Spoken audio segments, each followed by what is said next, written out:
There are things a man will tolerate, and there are things that cross a line so clear, so absolute, that what comes after isn't anger, it's arithmetic. Elias Vance had been standing on his own land, 80 acres his grandfather had broken ground on in 1951, when two men in HOA security vests stepped in front of his truck and told him he was not permitted to proceed. On his own ranch, on his own road, on land that had belonged to his family for 3 generations. He didn't argue, he didn't raise his voice. But what Brenda didn't know was what Elias had already set in motion before those guards ever left their vehicle. Before we dive in, drop a comment telling me where you're watching from and what time it is there. And if you love HOA revenge stories, hit subscribe to Karen Conflict. You don't want to miss what comes next. Elias Vance was 62 years old, widowed, and the 3rd generation of his family to work the same 80 acres outside the town of Millhaven, Tennessee. His grandfather had built the original farmhouse in 1951. His father had expanded it. Elias had spent 40 years maintaining it, fencing, cattle, a small hay operation, and enough mechanical work to keep everything running without asking anyone for help. When his wife passed 3 years ago, the ranch became the only place that still made sense. He didn't sell, he didn't leave, he fixed the barn roof and kept going, the way his family had always kept going. The problem began when Millhaven Commons HOA, a subdivision development that had been built on the eastern boundary of his property 12 years ago, elected a new president. Brenda Sterling was 53, polished in the way of someone who had practiced being polished, with highlighted hair that never moved and a blazer that coordinated with her clipboard. She had run unopposed for HOA president because the previous president had simply stopped attending meetings. Within 2 months of taking office, she had restructured the fine schedule, expanded the HOA's claimed jurisdiction, and sent Elias a letter informing him that his ranch fence along the eastern boundary was non-compliant with community aesthetic standards. The fence had been there since 1987. Elias read the letter twice, set it on the kitchen table, and went back to work. He assumed it was an administrative overreach that would correct itself. He had been wrong about very few things in 62 years of careful living. This was one of them. The first fine arrived 6 weeks after the letter, $250 for the fence. Elias contacted the county planning office, confirmed that his fence predated the HOA by 19 years, and sent a certified letter to the HOA board with the relevant documentation attached. The fine stood, paid it under protest, made copies of everything, and filed a formal dispute. The dispute was acknowledged and then quietly closed without resolution. A second fine arrived 30 days later, this one for his hay bales, visible from the HOA common area and deemed an aesthetic violation under a HOA standards clause that had been added to the HOA bylaws 2 months after Brenda took office. Elias had not been notified of the bylaw amendment. Neither had any other non-HOA landowner adjacent to the development. He contacted the county commissioner's office, was told HOA governance was outside their jurisdiction unless a formal civil complaint was filed. He contacted a property attorney who reviewed the documentation and confirmed that Elias had a strong case, but that HOA litigation in Tennessee moved slowly. 18 months to 2 years minimum, with no guarantee of fee recovery. That was when his neighbor, Richard, stepped in. Richard was 68, a retired county surveyor who owned the 40 acres on Elias's northern boundary and had watched Millhaven Commons expand for over a decade with the particular wariness of a man who measures things professionally. He came over one evening and told Elias, without drama, that Brenda had been quietly expanding the HOA's claimed jurisdiction map, a map she had apparently commissioned privately and was using to justify fines and access claims against non-member landowners. Richard had the original county plat maps. Brenda's jurisdiction map didn't match them by a significant margin. Elias filed a formal complaint with the state HOA regulatory board, received an acknowledgement letter 3 weeks later, nothing else for 4 months.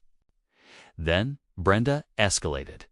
Elias returned from town one morning to find two HOA security contractors. Private guards in matching vests with Millhaven Commons HOA security across the back, parked across his main ranch road. Not on HOA property, on his road, on the unpaved private road that connected his ranch entrance to his barn, his cattle pens, and his house. They had placed orange cones across the road and were turning away a delivery truck carrying feed he had ordered. He called the county sheriff. A deputy arrived and informed the contractors they had no authority to block a private road. The contractors produced a letter from Brenda stating the road fell within HOA jurisdiction under the expanded map. The deputy, caught between conflicting documentation, asked both parties to pursue it civilly and left. Elias stood in his own ranch road, watching a feed truck turn around and drive away. He called Richard, told him to get his plat maps ready. Then he made 3 more calls, not 2 lawyers, not 2 county offices, 2 people who knew how to show up when something needed to be made very clear.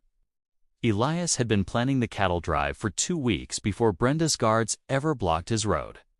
It was an annual thing, moving the herd from the north pasture to the winter grazing field on the southern end of the property. Every year, same route, same road. The road that Brenda Sterling had decided now fell under HOA jurisdiction. He had simply decided this year's drive would be conducted on schedule. Brenda had organized what she was calling a community standards inspection for the same Saturday morning. Her terminology for a quarterly event she hosted on the HOA common area lawn, with cake, folding tables, and a presentation easel and a portable speaker, during which she updated residents on violations, pending actions, and her expanded jurisdiction claims. She had been promoting it in the HOA newsletter for 2 weeks. Nearly 40 residents attended. What she had not promoted was Elias's fence line, which ran directly along the eastern edge of the common area where her inspection was staged. At 9:15 a.m., Elias opened the north pasture gate. 64 head of Black Angus cattle do not move quietly. They move with a force that commands the complete attention of everyone within a quarter mile. Elias's herd moved down the ranch road at their own pace, entirely within his property, entirely within their legal right-of-way that predated Millhaven Commons by 4 decades. The HOA security contractors who had blocked his road the previous week were present at Brenda's inspection. They stepped toward the fence line. Elise's ranch hand, a weathered 60-year-old named David, who had worked the property for 19 years, stepped alongside the fence on Elise's side and simply watched them. He had a copy of the county plat map in his hand. Richard stood 20 feet away with his own copy. Brenda attempted to continue her presentation over the sound of 64 cattle. She could not. She turned toward the fence line and announced to her assembled residents that Elias Vance was conducting this activity in deliberate violation of HOA's community standards and that she would be pursuing legal action. Elias walked up to the fence, plat map in hand, and asked her, calmly, in front of 40 witnesses, to point to the location on her jurisdiction map. Where his ranch road appeared, she pointed. Richard held up the county plat map beside it. The road wasn't there. Then Brenda made the mistake that finished her. Flustered, residents gathering closer, she raised her voice and told the assembled crowd that she had personally commissioned the jurisdiction survey and that the surveyor had confirmed the boundaries she was using, which is why she had not submitted it to the county for official recording.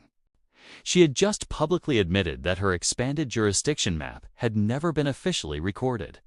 It was not a legal document. It had never been a legal document. The cattle kept moving. Elias didn't say another word. Richard filed the plat discrepancy report with the county surveyor's office the following Monday. Elias's attorney filed a formal complaint with the state HOA regulatory board the same day, this time with Brenda's public admission as Exhibit A, documented by 11 separate phone recordings made by residents who had been standing at the common area during the inspection. The state regulatory board completed its preliminary review in 3 weeks rather than the standard for months. The finding was unambiguous. Brenda Sterling had been using an unrecorded, privately commissioned survey to levy fines against non-member landowners, fines that had no legal basis under state HOA statute. Every fine issued to Elias over the preceding 14 months was declared void. The expanded jurisdiction map was formally invalidated.